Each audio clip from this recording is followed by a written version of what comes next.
Okay, to start with, I'd like everyone to just look at Surah 14:52, where it says that anybody can understand the Quran because it's written clearly.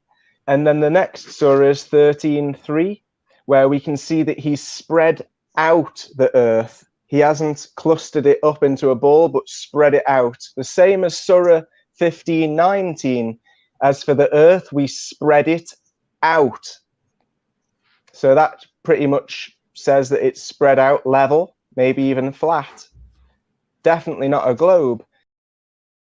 In Surah An-Naba, which is 71:15-20, we can see that Allah has also created 7 heavens, one upon another, and he's made the moon a light, not just a rock reflecting sunlight, but its own light.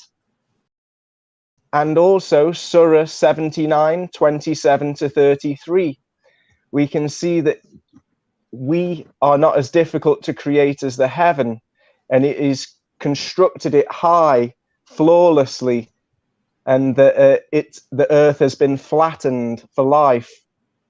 In Surah 88:17-20, we can also see that the earth has been leveled out, not rounded up. So it's spread, it's leveled. Let's have a look at some more. The next one we've got would be Surah 91, number 1-10, where he talks about the sun and that the moon follows him. And it speaks about the moon as feminine, which we also know that females have their menstrual cycles in line with the moon. And we talk about the firmament, which doesn't make sense on a globe model. Surah 21:30. Have those that don't disbelieve considered that the heaven and the earth were a joined entity and that they were separated? Like the Bible says, waters from the below and waters from above, and that the sun and moon are swimming. So when we look at the scientific experiment, star in a jar, when we look at the Egyptians' depiction of holding water from above, from below, and the Bible, we also see that it matches the star in the jar experiment, like the Quran clearly says. And that we have a sky, well-protected canopy, but still people will turn away from their signs. And that there's pillars that hold up these heavens, that pillars that we don't see, which also matches the star in the jar experiment and the Bible and the Egyptians' depiction. Then we've got Surah 65:12, where again Allah created the 7 heavens and he sits above all, which in his knowledge encompasses all things, which suggests that he's above the earth. And Surah 22:65, where it says that he holds back the heaven so that it should not fall down upon the earth, like the star in the jar experiment. Let there be light, the frequency keeping everything going. Surah 55:33, where he speaks about the jinn and mankind that cannot pass through the heavens. So is the Quran wrong? Or is NASA lying about going through the Van Allen belt and past Earth orbit? Also, Surah 25:53, where he's separated the 2 waters from the sweet and the bitter, and it is a petition that is forbidden to be passed. In Surah 31:10, the mountains are acting like wooden pegs, and water was sent down from the heaven, again suggesting the star in the jar experiment, and the earth is in the middle of the bubble.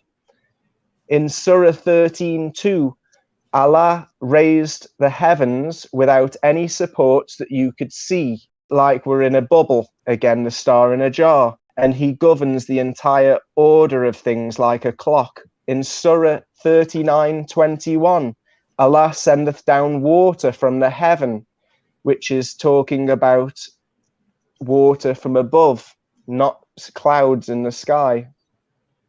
And then we've got Surah 40, verse 57. The creations of the heaven and earth is greater than the creation of mankind, but most of the people do not know, suggesting that earth might be more than a 3-dimensional shape.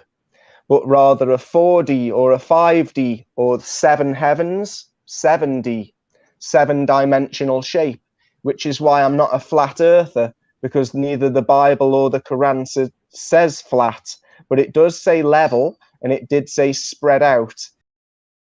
And it does talk about the heavens being constructed with strength, and that we as people are its expander, meaning that maybe the heavens grow as the earth grows.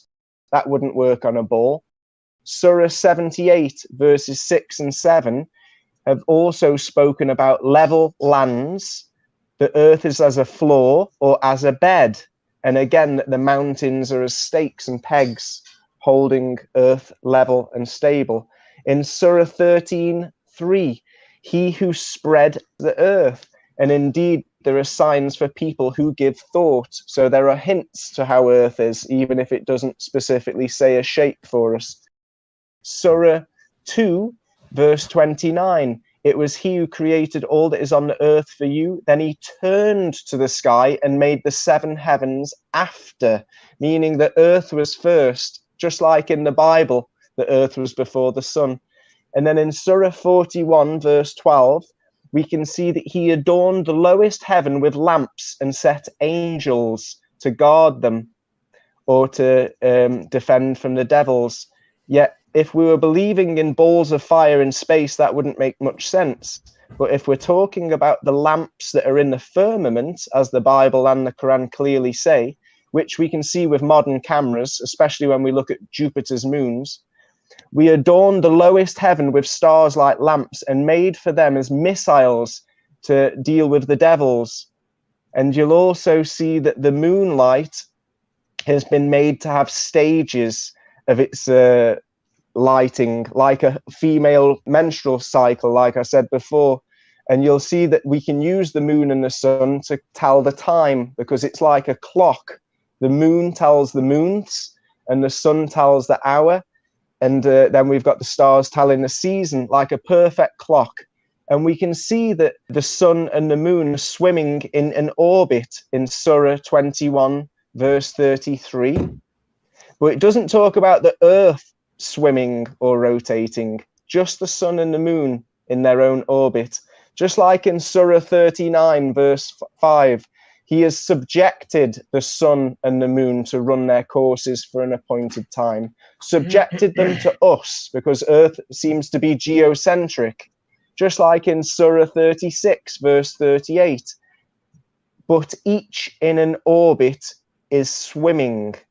Like I say, it doesn't talk about earth swimming, it talks about the celestial bodies, the sun, the moon, and the stars moving around us, subjected to us, running its course for a specified term, like a perfect world clock. Now, everybody agrees that on the top of Mount Everest was once under the sea. However, many people do not associate these rocks and fossils with Noah's flood because they think there's not enough water to cover the highest mountain. Yet even NASA will admit that Mount Everest has got seashells and marine microorganisms on the very top.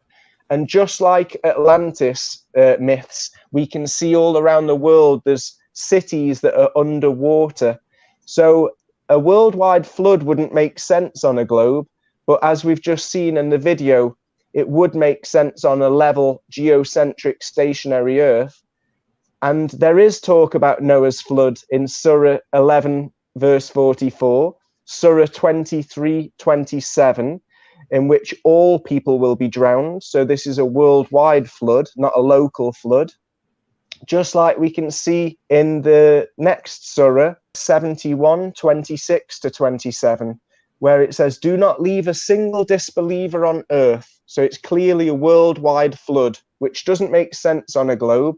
Yet we can see evidence when we go to the coastline or to along a riverbed, we can see that there's petrified organs all around.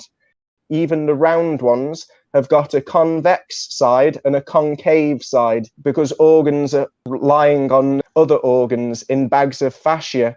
Yet the other pebbles are all shaped like a harp, which look like petrified hearts. A worldwide flood doesn't make sense on a globe, but it does make sense in a star in a jar. Thank you very much.